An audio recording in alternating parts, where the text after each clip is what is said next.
Hello, very good morning to all, and welcome to today's Daily Dose of Market Insights. I hope that you all have a great and restful weekend over the two weekends on Saturday and Sunday. And very good morning to all, and welcome back. Today will be the first full trading week of 2025. Good morning. Today will be Monday, the 6th of January, 2025. So before we jump straight into our Daily Dose of Market Insights for today, let's have a quick look at the disclaimer slides first. All right, leverage trading carries a high degree of risk and may not be suitable for everyone. Losses can exceed deposits. This presentation is not an offer or solicitation to buy or sell, nor financial advice or recommendation for any investment product, as well as any forecast, prediction, projection in this presentation is not necessarily indicative of the future or likely performance of the product. This advertisement has not been reviewed by the Monetary Authority of Singapore. All right, so as usual, let's have a quick recap what has taken shape on last Friday over the weekend, and as well as I will cover the intraday performance on the broad-based cross asset classes on Friday. Right, on Friday before we jump straight into today's intraday technical outlook on the various major dollar pair that we cover on a daily basis, the major stock indices, and as well as the two key commodities, gold XAU/USD, and as well as the West Texas crude oil. So let's start with the key economic data on last Friday. So last Friday we do have key economic data which is more pertaining to the state of the US economy. So the manufacturing PMI, which is a kind of indicate the health of the manufacturing sectors or activity in the US, has started to slow down on a less contractionary pace. Okay, still recall that any figure on the PMI data, anything that's below 50 is representing contraction, anything above 50 is representing expansion. So if you look at the rate of contraction is actually slowing down, which is a positive sign that the manufacturing activities or sector in the US has turned a corner more onto the bright side of story. So market is expecting 48.4, almost I would say unchanged in the prior month of November, which is 48.4, but it surprises much better at 49.3. So if you look at the trend of the ISM manufacturing PMI, very clearly you start to see that the deceleration trend that has taken shape since the start of last year, early start of last year, means from January all the way to November, has starts to turn a corner. Okay, very clearly look at the 3-year trend. Okay, it seems to be forming a basing double bottom formation. Right, 49.3. Yes, it's still below the contractionary, still below the expansionary phase of 50, but the rate of contraction has indeed started to slow down. And if you look at the 3-year trend, very clearly is forming a double bottom bullish formation.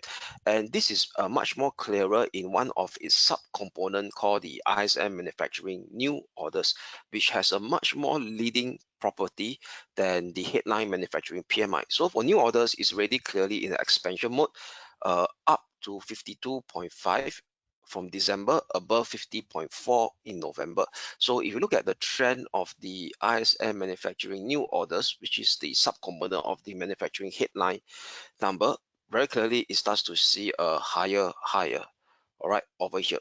Okay, a clear double bottom bullish breakout formation has already taken shape in the leading subcomponent. So what does it mean for the state of the US economy? So if you look at the state of the US economy from the manufacturing activities is still robust, which means, i.e., the Fed has no excuse to be as dovish or more dovish this year compared to 2024. Still recall that in September 2024, they cut interest rate due to a fear of a labor market weakness, and as well as that they also do mention that the manufacturing sector is also in kind of a at risk of a recession mode as well, because they are constantly decelerating towards below the 50 level mark. But based on the latest ISM manufacturing reading out on Friday, showing positive signs that these manufacturing sector or activities in US is now starting on a slow mode of recovery.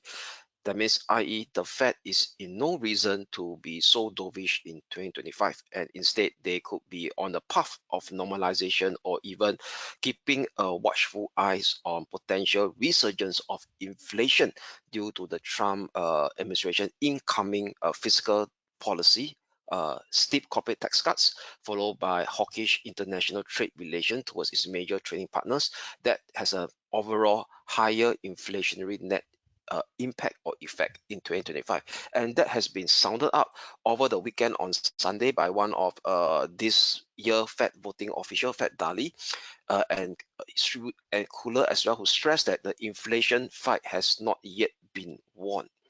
All right, so how does this translate to market pricing? So for market pricing, that's based on the CME Fed Watch 2 as being taken from the Fed Funds futures pricing, clearly strong indication that in the upcoming FOMC meeting on the 29th of January, there will be no interest rate cut. The Fed will stand pat at 4.25% and 4.5% after three interest rate cut has been introduced in 2024. So rather almost unchanged. It's almost a week ago and a day ago. All right, but what's interesting over here is that if you look at from a aggregated perspective, where we, okay, let me expand my screen, where we take into account of the forward looking all the FOMC meeting down the road in 2025 all the way up to 10th of December 2025. So very clearly, market is expecting no change in January, 29th of January Stampede, and also Stampede on 19th of March. If you look at the probability of the interest Fed funds rate to be down by 4% to 4.25% is only at a 49% chance, less than 50%. And the next interest rate cut will only come in these few months, May all the way up to September, either one of this month, May, June, July, September, which has a high probability of more than 60%. If you look at my screen over here, then thereafter, after the potential next interest rate cut in 2025, that to bring it down to 4% to 4.25% in the Fed funds rate, the potential cut of interest rate in December is rather lower because it's below 60%, it's only 55% chance. It's more 50-50. So right now, based on the latest pricing on the Fed funds futures market as calculated or compiled by the CME Fed Watch 2, there's only a high probability or high chance that the Fed may only introduce one interest rate cut in 2025. So that is a rather from a dovish pivot to a normalization pivot in 2025. So what does it mean for the FX market? For sure, on the FX market, we will continue to see a push up in the US 10-year Treasury yield. So let me share with you the 10-year Treasury yield technical analysis on a medium-term basis. Very clearly, there's this strong rebound of above the 20-day moving average, and also the former pullback resistance now turns a support level at 4.49%, and also rebounding right above this former major bullish flag formation that is clearly taken out on the 18th of December. Right. So the next trajectory potentially on the US 10-year Treasury will be 5%, then thereafter 5.2 percent over here. So with this strong surge up in the US 10-year Treasury yield, that also implies that the major uptrend on the dollar index still remains intact as it continues to actually hover in this medium-term ascending trend line that is in place, ascending channel, not trend line, that is in place since the low of 26th of September 2024.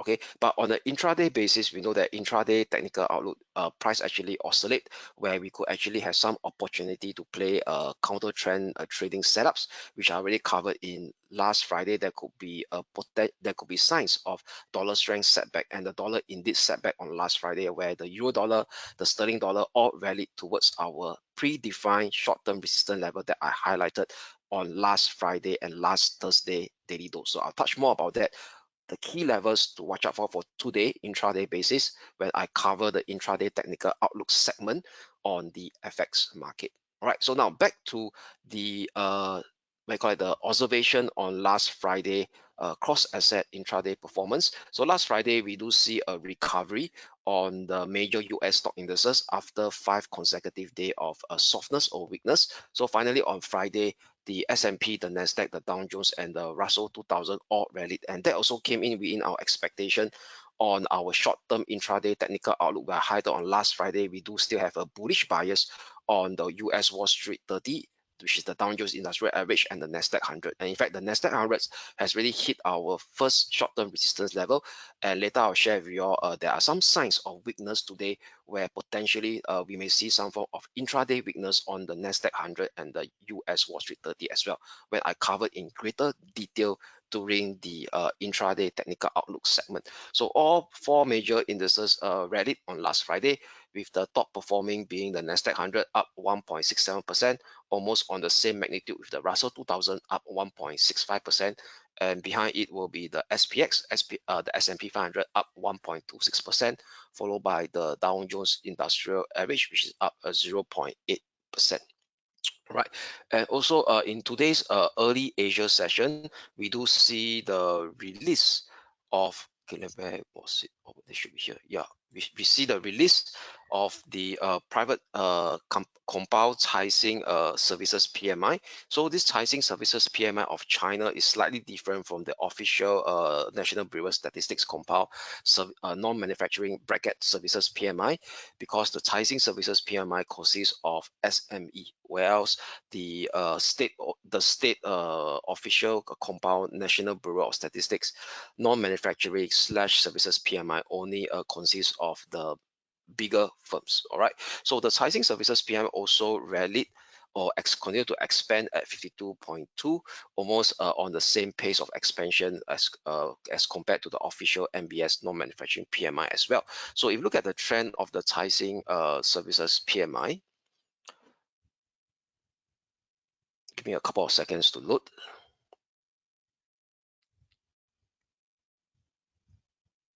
Over here, so it has improved to 52.2. So anything that's above 50 is expansion, also surpassing the market for expectation or consensus of 51.7. So if you look at this rally over here, is this expansion is the highest since May 2024. And if you look at the 2-year trend or the 3-year trend, I would say it starts to form a higher low as well. All right, a higher low.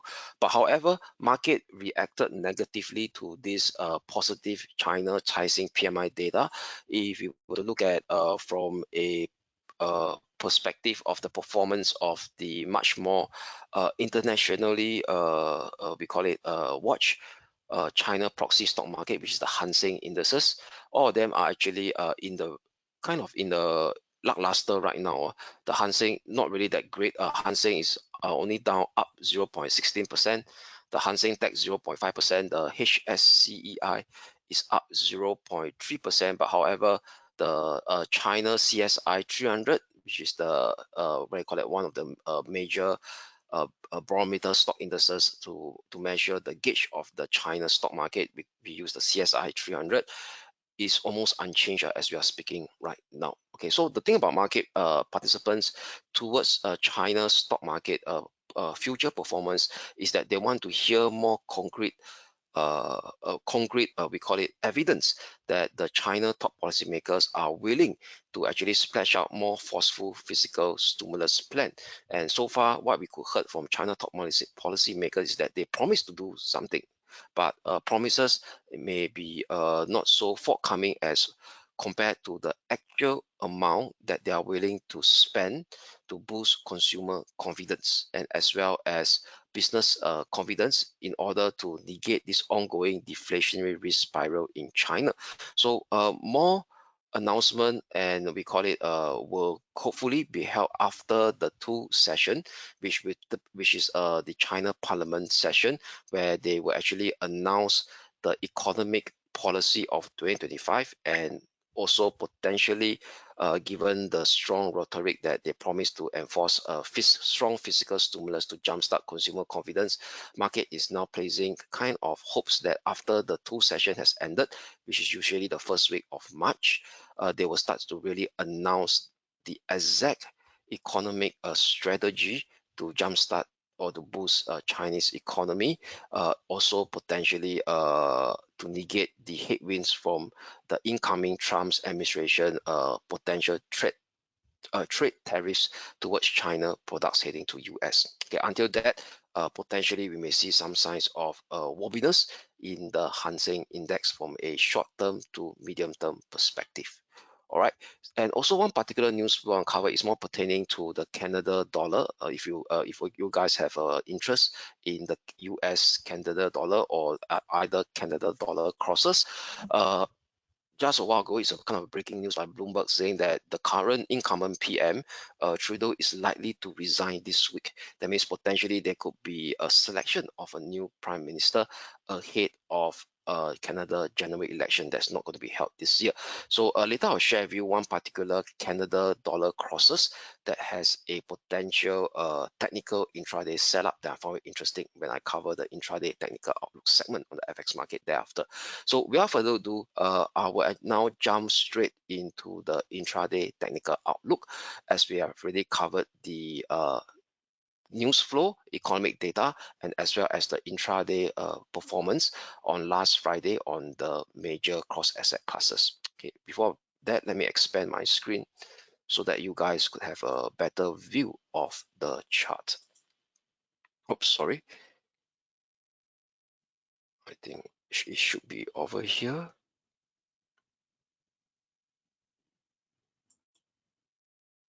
All right, good.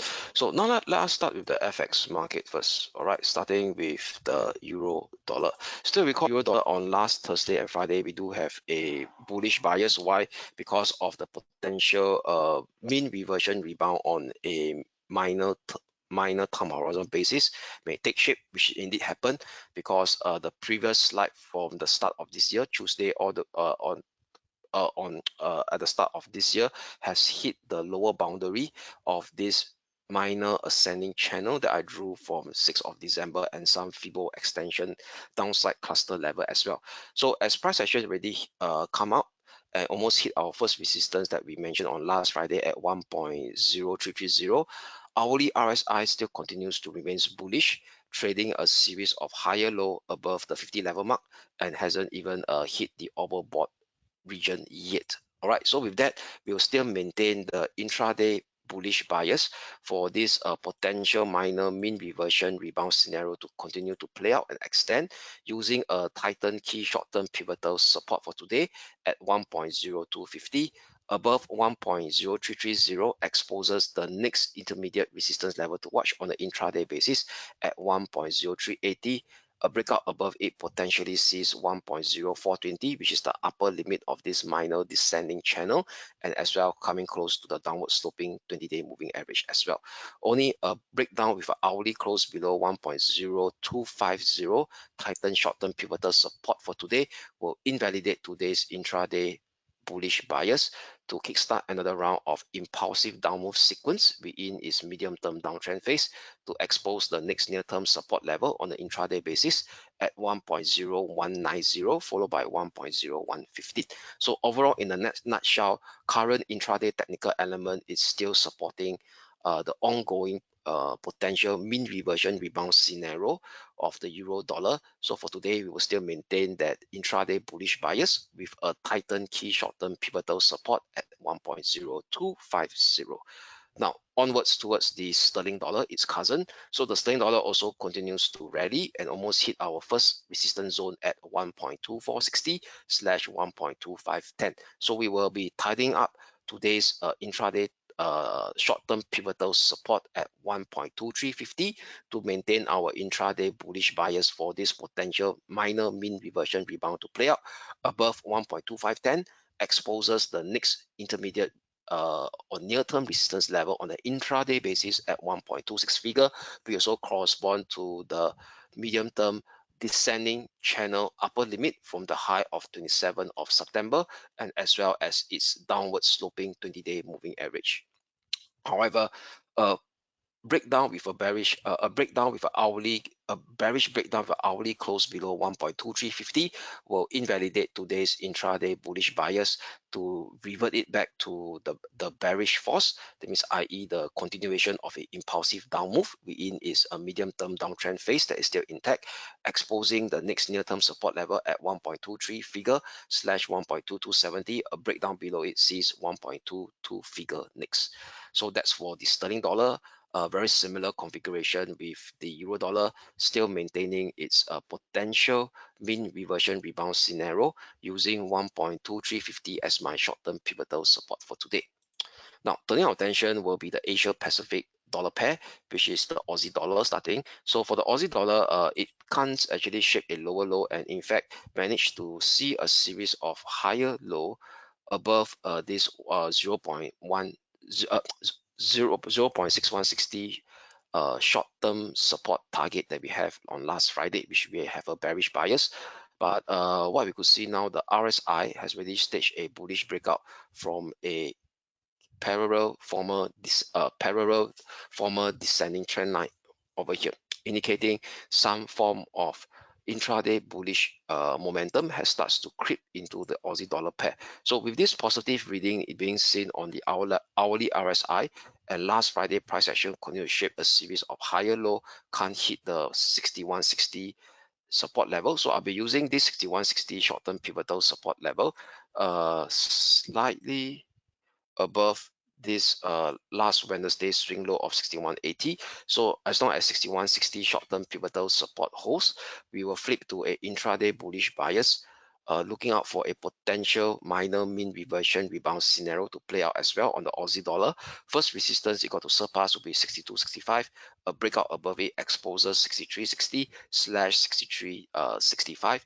We also correspond to the medium term upper limit of this descending channel that is still in place since the high of 30th of September last year. Only a bearish breakdown with an hourly close below 6160 will invalidate today's intraday bullish bias to resume its bearish impulsive downward sequence of its medium-term downtrend phase, exposing the next near-term support level at 6120. A breakdown below it sees 6055 slash 6030 next. So that's for the Aussie dollar.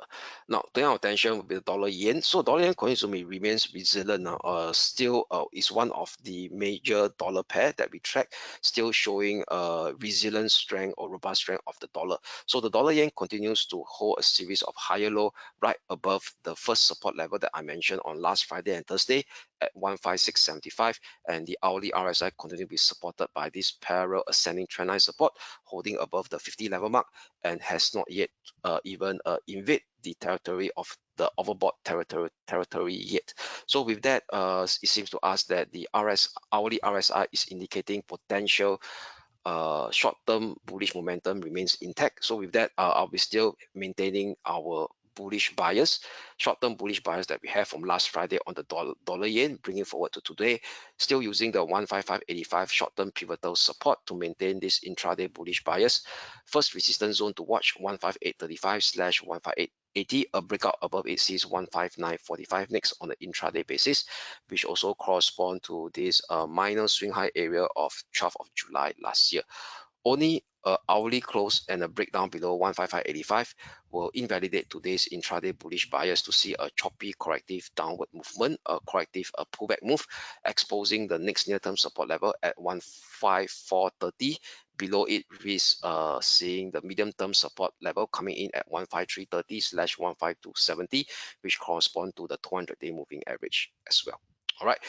Now, before we go, let us take a look at one of the FX cross pairs. Still remember that I mentioned there's this particular news at the start of today's daily dose, where potentially current Canada PM Trudeau may be forced to resign this week. So that could create a bit of volatility on the Canada dollar. So there's this particular interesting Canada dollar pair to watch. It's a cross pair called the CAD yen over here. So it's the CAD versus the dollar yen, the yen, CAD yen. So CAD yen has been trading above the 200-day to 20-day moving average since this bullish breakout above it on 19th of December, and also been hovering inside this minor ascending channel that is in place since the start of December last year, 9th of December to be precise.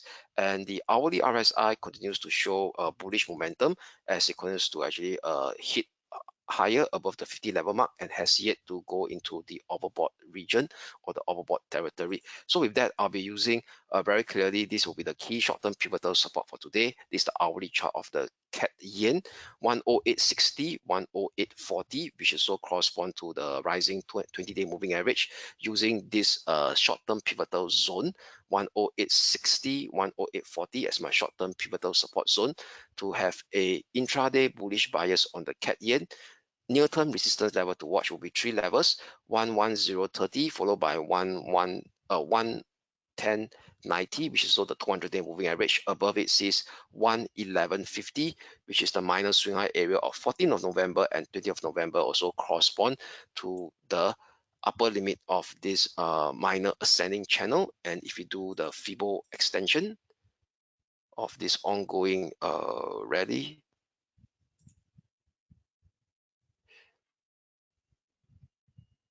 okay, that also corresponds very closely to the 0.764 Fibo extension as well. Taking into account that this could be a minor wave 1, a minor wave 2, a minor wave 3, and this is a minor wave 4, and en route to a minor impulsive wave 5. Okay, however, only a breakdown below 106, 108.40. I repeat again, a breakdown with an hourly close below 108.40 will invalidate the intraday bullish setup on CAD yen to see a corrective downward movement, exposing the next near-term support on the intraday basis at 107.50, followed by 106.80 next. So that's for the very interesting short-term intraday outlook on the CAD yen, given this news flow that is more pertaining to the political situation in Canada, where the current PM may be forced to resign this week. All right. Now, up next will be the major stock indices, starting with the Hong Kong 33.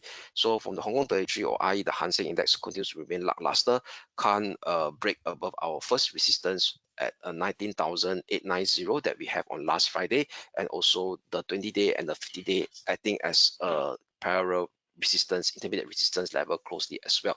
So there was a intraday bearish rejection at the start of the opening session today for the Hong Kong 33 index. So still no change, still using the 20,150 as my short-term pivotal resistance level, maintaining that intraday bearish bias on the Hong Kong 33. First support level to watch out for today will be at this level here. Okay, let me put it down. Okay, 19,490, below it says 19,337. Only a push up with an hourly close above 20,150 will invalidate today's intraday bearish bias on the Hong Kong 33 to see a massive corrective rebound scenario unfolding, hitting the next intermediate resistance level, potentially at 20,520, which confluence with the minor swing high of 11th of December, 12th of December, and as well as the former minor ascending trend line from 26th of November turns into a similar pullback resistance as well at 20,520. All right, so that's for the Hong Kong 33, using 20,150 as my short-term pivotal resistance to maintain that intraday bearish bias. Now, off next to the Nikkei 225 or the Japan 225, nice bearish reaction right exactly at our predefined short-term pivotal resistance that we have on last Friday, 39,830. So just have a quick recap. The Japan 225 had a failure bullish breakout during the end of December, so still remaining trapped in this complex sideways range configuration since 26 of September 2024. Okay, it's still trapped inside this complex sideways range configuration, and right now likely it may float down towards the lower limit of the sideways range configuration.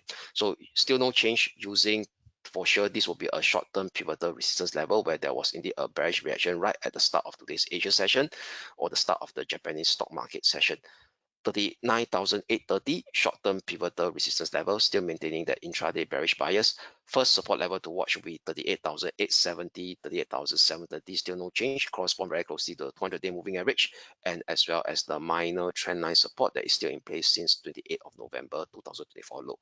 Only a push up with an hourly close above 39,830 will invalidate today's intraday bearish bias to see a squeeze up to revisit 40,155 slash 40,420, which is the upper limit of that complex sideways range configuration that is still in place since 26th of September last year. Right. Turning our attention, next will be the European stock market using the German 30 or German DAX as the proxy. So the German 30 and the German DAX continues to trade a series of higher low right above our short-term pivotal support level that we predefined again on Thursday and Friday, and also correspond to the 50-day moving average as well very closely. So still no change, 19,690 as my short-term pivotal support. Hourly RSI continues to show signs of bullishness as it continues to trace up a higher low over here. Okay, indicating that upside momentum still remains intact on the intraday basis. So first resistance, it got to surpass, also remains unchanged at 20,105/20,190. Only a breakout above 20,190 will also correspond to the 20-day moving average. I think as a resistance, may see a further potential push up to expose the next intermediate resistance at 20,360 next.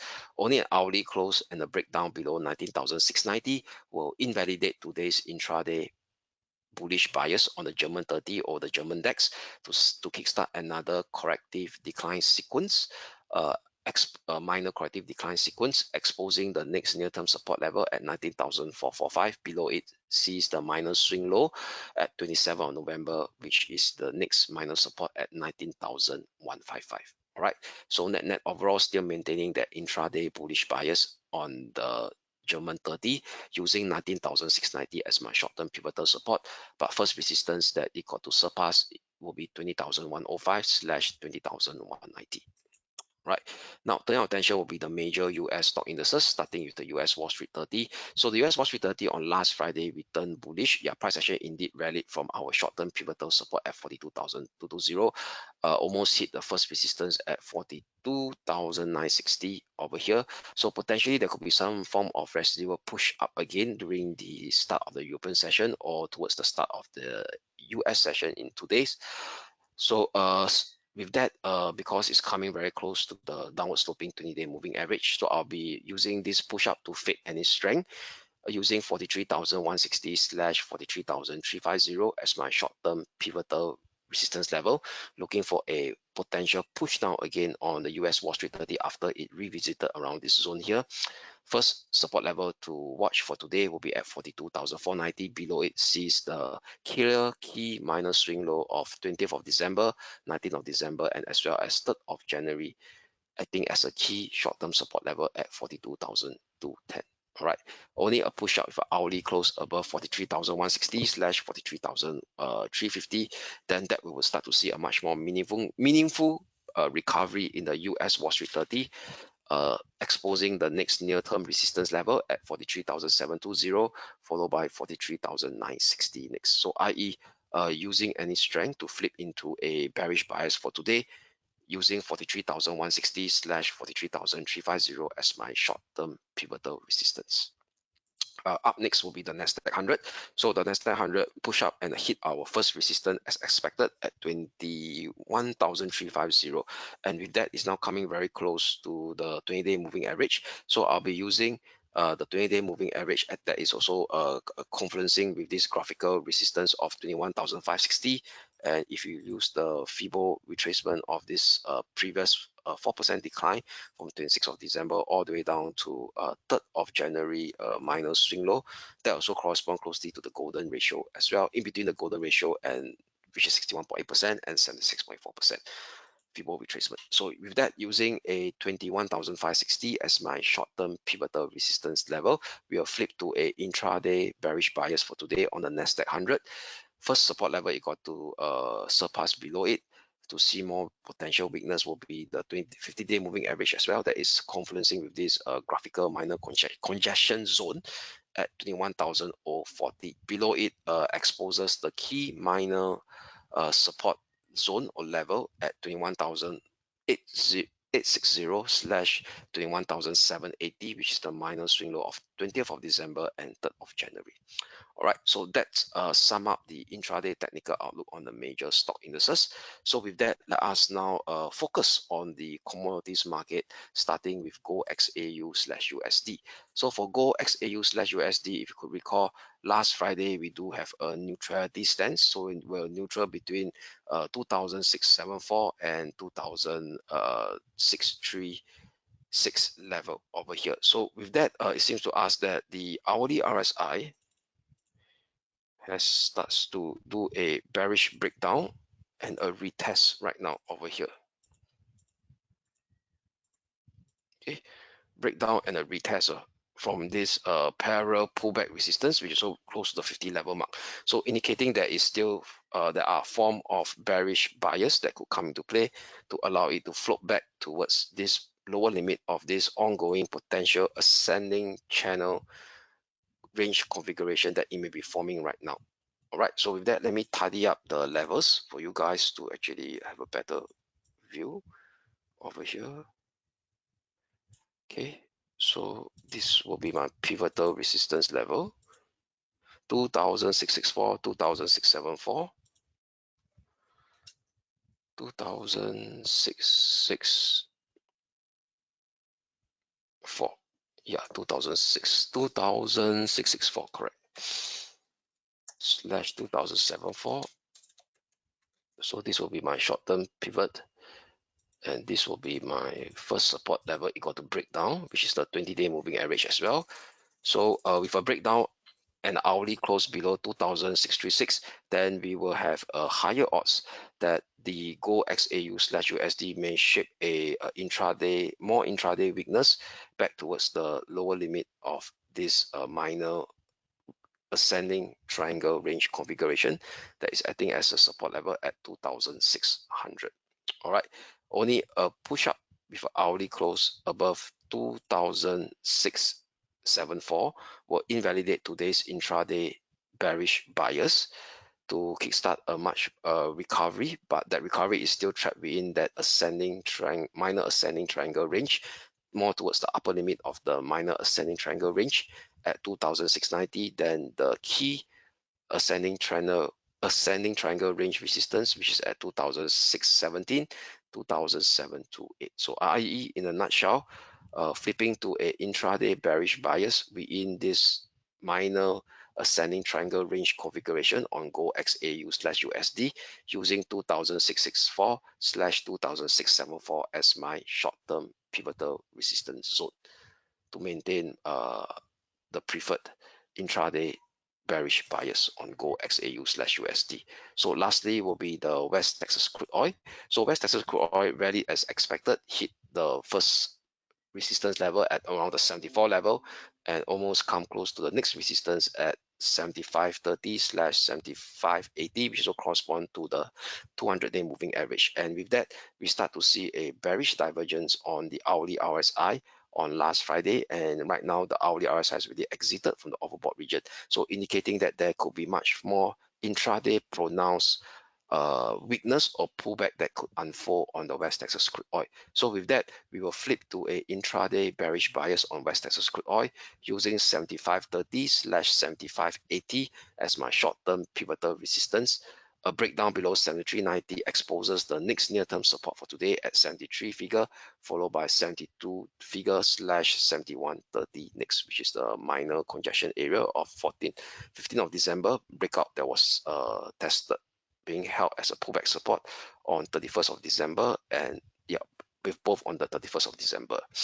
So only a hourly close and a push up above 7580 will invalidate today's intraday bearish bias to seek a retest on the major range resistance upper limit of that symmetrical triangle range resistance. Oh no, not symmetrical, the major descending triangle range resistance. Okay, it's a kind of a major descending triangle range configuration over here. Okay, since 13th of December, give or take. Okay, so this is like a major descending triangle range configuration. All right, so let me highlight this in here. Okay, so on a hourly basis, what you could see is that the upper limit of the major descending triangle range configuration will be coming at a resistance at 7670 slash 77 figure level. So if we have an hourly close above 7580, then that will invalidate today's intraday bearish bias to see a squeeze up to revisit 7670/77 figure level on West Texas crude oil.